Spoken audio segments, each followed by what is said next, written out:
ginga mondo rwak Raila. Ok en oburu kende. Oburu kande gi joge. Achiel kuom joge en jakom mar ODM ma en Mama Gladys Wanga. E bath oburu ka nitie Dr. Nyikal ma jakom mar duol mar wajumbe gi te obed e Senate nyaka Assembly. E bath oburu ka be nitie ng'ama iluongo ni Odungi Randa ma en ker mar Luo.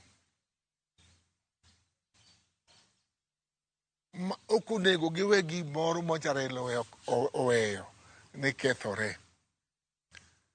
Gima dwa wacho ni en kama: leaders come and go.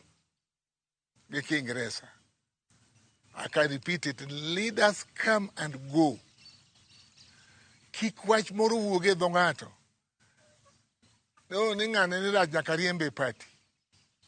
Kik riemb ng'ato e party Raila, kik riembe ng'ato.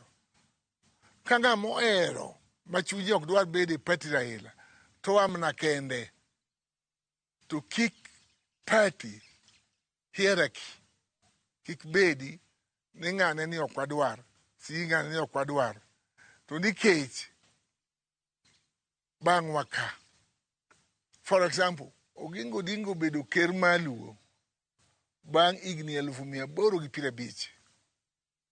Karamogi Ajwang' mane ker koro kawe higa 52. Nyaka kawuono abedo ker mar 9. Ng'ama timne rach ema a kom Luo to dhi adhiya nyime. Ka timni rach. Si neno gini. E gik mineno kendi. Joma en kagi beneni. Ibiro go wi mna kor wall tiduogo mna chien. Richo ni mabiro goli kanyo. Ok richo ng'ato.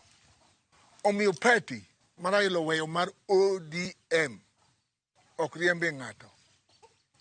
Chachni nyalo bedo e ot ka. Tu bedo piny gi miyo gi nyithindo. Tu discuss wachno. Tu tieko. Wuotho chakore mna manyien. Idhi na nyime. Party mar Raila kaka ker mar oganda Luo. Akwayo jowa motelo e party. The word riembo ng'ato. Kia ng'ane nini. Mago joma wacho na pachgi to gin naka. Giwach mana wach pachgi to gibed na i party ka. Nikech ka giwuok to ginyalo kelo